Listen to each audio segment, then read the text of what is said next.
I'm Arnie Gunderson of Fairewinds Associates, and it's Friday, March 25th, 2011. I thought I'd talk to you today about the radiation that's being emitted from the Fukushima plant. There's a lot of confusing terms out there, and I was hoping to clarify some of them. On the news, you're going to hear about the radiation levels over Tokyo were 1,600 times normal, or that the radioactive concentration of iodine is 5 times what the legal limit is. And I wanted to talk about this. There's a couple different concepts in play here that are worth bringing up. First off, when uranium splits, it makes daughter products. These are daughter products, and they split too. They'll decay away, and in the process of decaying, it's called disintegration, they can emit 3 different things. They can emit a gamma ray, they can emit a beta particle, or they can emit an alpha particle. So there's 3 different kinds of radioactive decay that results from disintegration of these radioactive daughter products. Radiation really means that energy is given up. When this particle decays away, it gives up energy. Well, where does that energy go? It gets absorbed by your body. And that can cause some cellular damage and potentially cancer, especially in fast-growing cells of children. Well, the first kind of radiation that comes out of a nuclear power plant is gamma rays.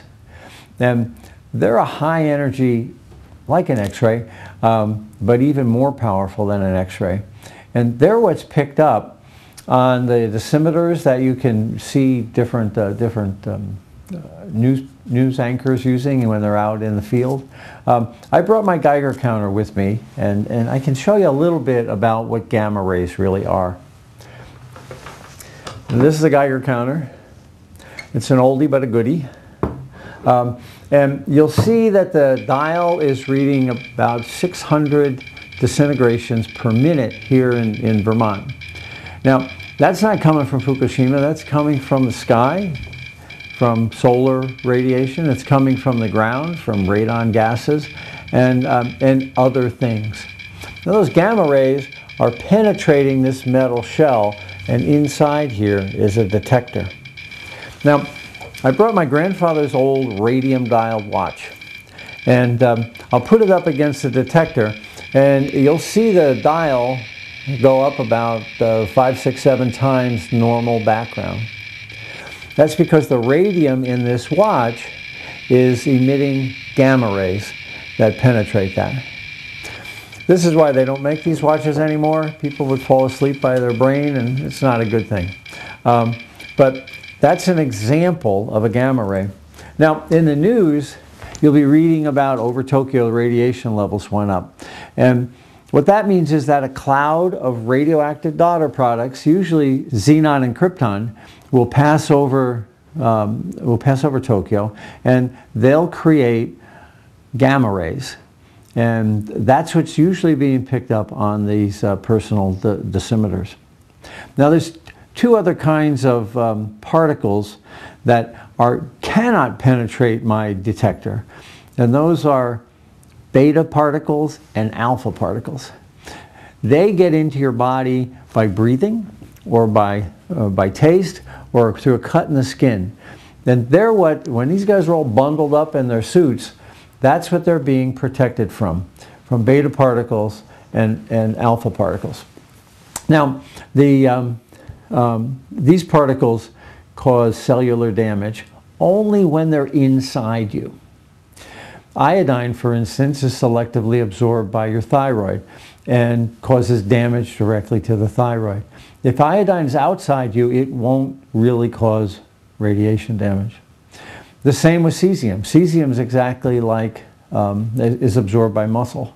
And it causes damage, especially to heart muscles in infants, but it causes muscle tumors. And strontium is another beta emitter, and it goes to your bone and can cause leukemia.